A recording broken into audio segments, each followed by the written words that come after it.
What's good, everybody? It's your boy Tico on Blitz, back at it again with another video. And today we're going to be taking a look here at the Tier 10 American Tech Tree Heavy, the T110E5. This is a very solid vehicle that has a lot of great things going for it. DPM, solid armor, and it even has sandbags. So that way you will be able to enhance your tank's armor. And here are the stats for the vehicle. 258 on the front of its turret with 211 on the front of its hull. And to put that into a perspective right here, against an Object 777 version 2, you can see that there are a ton of troll spots that contribute to this vehicle's playstyle. Just look at everything. It's just insane. Look at that. Turret upwards of 400 millimeters thick, full-on upper plate 290 millimeters thick, and a very troll hatch that the majority of shots are not going to be able to pen it because of how small and how thick it is. Loading heats, on the other hand, you can see that the majority of spots on it that used to be auto ricochets tend to open up to a point to where some of the shells are going to cut through it. Like the upper plate tends to open up just a tiny bit more, including some cheeks on the sides of the turret right here. And the hatch tends to open up to a small margin along with that. And the tank carries 8 degrees of gun depression, and when it's poking over a solid ridgeline, at this point of view, look at how thick of armor this is. Like, you can't even see it with standard ammo just because it's extremely thick. But when I load heats, on the other hand, you can see the cheeks are still upwards of 400 millimeters thick. There's 2 very small cheeks on the underside of the turret right here.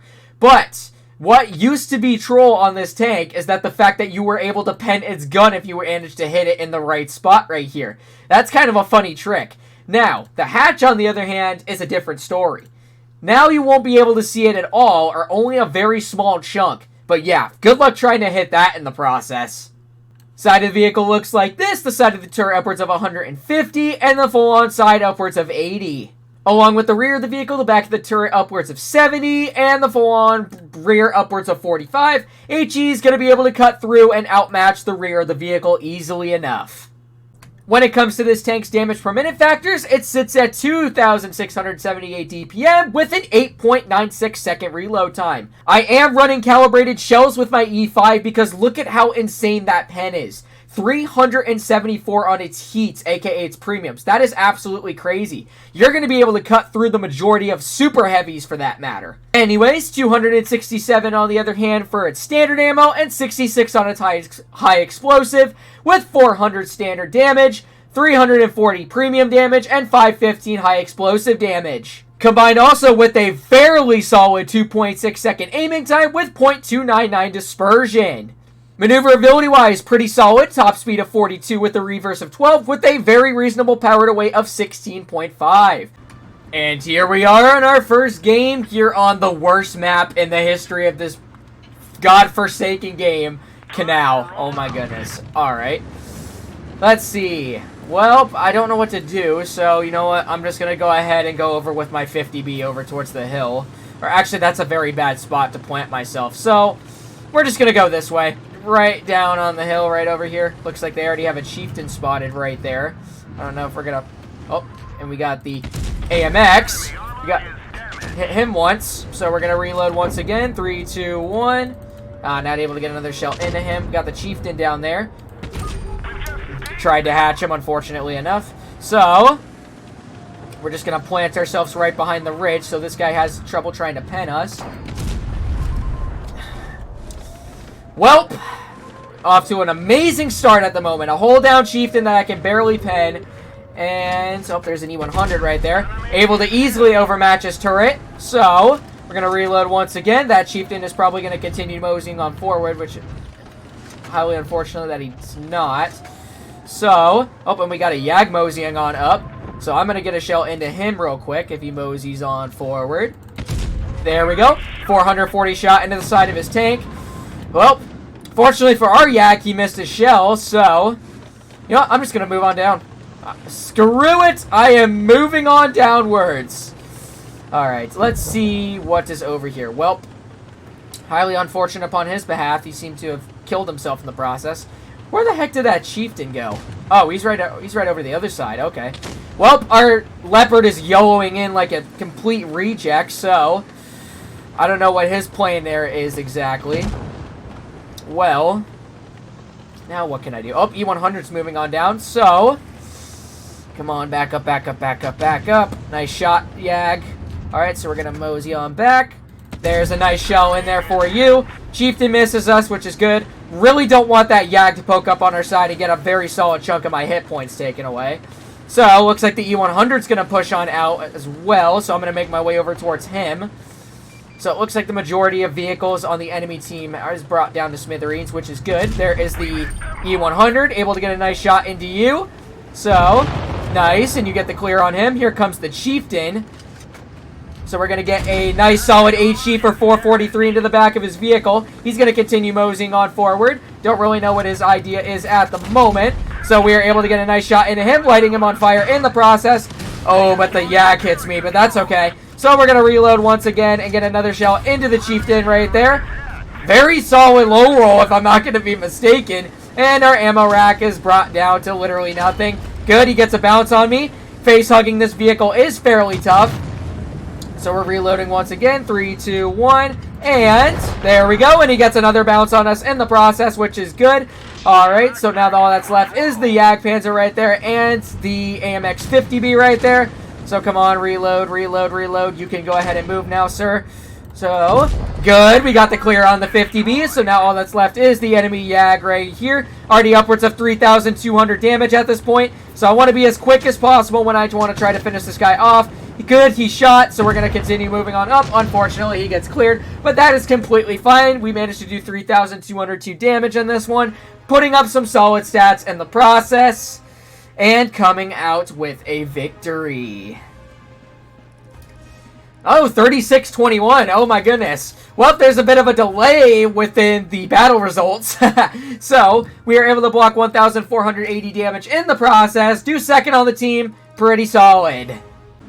And here we are on battle number 2. Alright, let's see. They have a Kron. They have a VK7201. It's a Joker player, by the way. Platooning with a Reggie player. Oh boy, let's see how we'll fare well in this one. Well, this is going to turn out prettier than I expected. So, don't know what my team is doing at the moment. Okay, it looks like a 50-50. So, just continue on over here, it looks like. Alright, Reggie player's already spotted. Gonna keep on going this way. Oh, and it looks like some of the enemies are already spotted over towards the right side. So, hopefully these guys end up holding them off. I'm just gonna go ahead and go right on in over here, right where my 50B is going, and see if I can peck off some of these enemies. So let's go on this way and see how we fare well. Oh, we already spot 2 enemies over here. One of them is an E3, which looks like he's going to back on up. 2 others towards the side right there.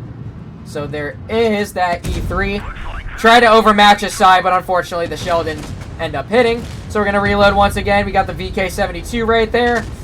And it looks like we have a tank going over to us that way. Good, he gets cleared. The E3 does. So, going to continue moving on forward towards this enemy. There we go. Able to get a shot into the side of his turret. So we're going to reload once again. Keep on moving forward towards this enemy 7201 right here. And we're going to try to overmatch the side of his turret. Oh, it's the Joker player, of course. Well, so we're going to reload in another 3 seconds. Don't care. There we go, another nice shot into him. Looks like there's a camper off in the back, so 3, 2, 1. Okay, goodbye, Mr. Joker player. Alright, so, ooh, it looks like they're coming on back. So, let's see. Oh, we already spotted a 50 TP right there. Grill 15 is going to continue moseying on forward. We got the KP in our sights. That is very unfortunate. I don't know where that shell ended up going. So we're going to reload once again. We got the grill right there. Let's see. Looks like he is running Spole Liner too. Good. He gets a bounce on us, which is good. All right. So we're going to reload once again. It's the Reggie guy too. So we're going to reload. We're going to get a finishing shot into the KPZ, which is good. All right. Now all that's left is these couple enemies right there. Ooh, this does not look like a solid outcome for us. Nice shell into him. Well, and it looks like I'm the only one left, so the only option that I have is to tunnel the Reggie guy. Well, never mind. Unless if he pokes, which he does. Alright.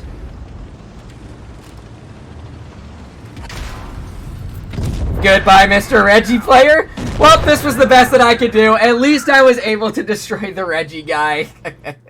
That's crazy enough. So, 1965. I couldn't have fared well better than that. Or I did do above 2,000 damage, but team couldn't fare well out in the end. Holy cow, that was absolutely tragic. Battles like that, especially if they're a tragic loss, goes to show that I do not cherry pick my games and that I still upload the videos to the best of my ability. Even if it's like a very bad loss, like if we were not able to kill one tank, probably do above like 2,000 maybe or so damage, I still upload that video. But anyways, my initial thoughts on the E5, it's great in general.